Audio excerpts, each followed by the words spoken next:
বাংলাদেশি বংশোদ্ভূত মাকসুদা আক্তার প্রিয়তি আয়ারল্যান্ডের বাসিন্দার।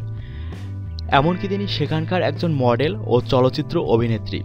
সেখানকার মিস আয়ারল্যান্ডও নির্বাচিত হয়েছিলেন।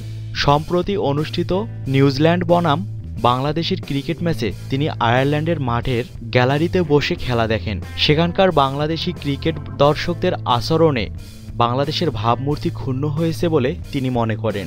এ প্রসঙ্গে তিনি 2 দিন পরেই মুখ খুলেছেন। এই টাইগার ভক্তদের সমালোচনা করে তিনি যেসব কথাগুলো বলেছেন সেইগুলো তুলে ধরা হলো। কথাগুলো শেয়ার করব কি করব না এই ভাবতে ভাবতে 2 দিন চলে গেল।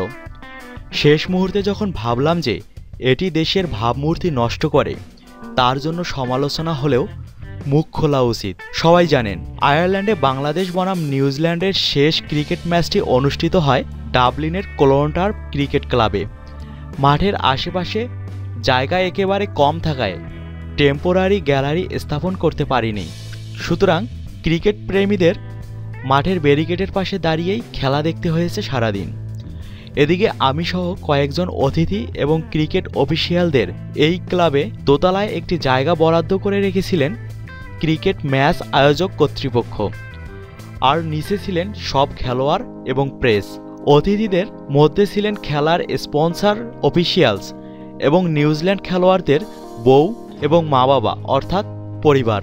যাই হোক, সিকিউরিটি সিস্টেম জোরদার না থাকায় বাংলাদেশিরা যারা খেলা দেখতে এসেছিলেন তারা এক এক করে উপরে উঠে আসতে শুরু করলেন। ওকে, ভালো কথা, দেখুন খেলা দেখুন, কিন্তু আপনারা শুরু করলেন কি? আপনারা শুরু করলেন গাঁজা খাওয়া আর সাথে গলা ফাটিয়ে বাজে বাজে শব্দ ব্যবহার করা। আপনাদের মধ্যে এতটুকু সেন্স আসলো না বা কাজ করলো না? আমি সহ ওইখানে অন্য দেশের কয়েকজন মেয়ে বসে খেলা দেখছে। এত বছর বাইরে থেকেও এতটুকু ভদ্রতাও শেখেননি। এইগুলো কি বাঙালিপনা? দুপুরে লাঞ্চের সময় পরিচয় হয়েছিল সেই নিউজিল্যান্ড থেকে আসা সেই সব পরিবারের সাথে। পরিস্থিতি যখন এমন বাজে, তখন তাদের মধ্যে একজন আমাকে বলেছিল, this is how they treat their woman.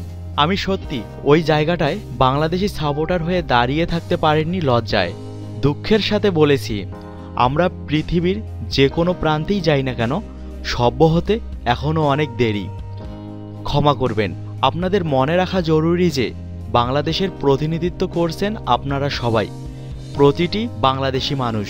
দেশকে ভালোবাসলে দেশের ভাবমূর্তিকেও ভালোবাসুন, শুধু খেলাকে নয়।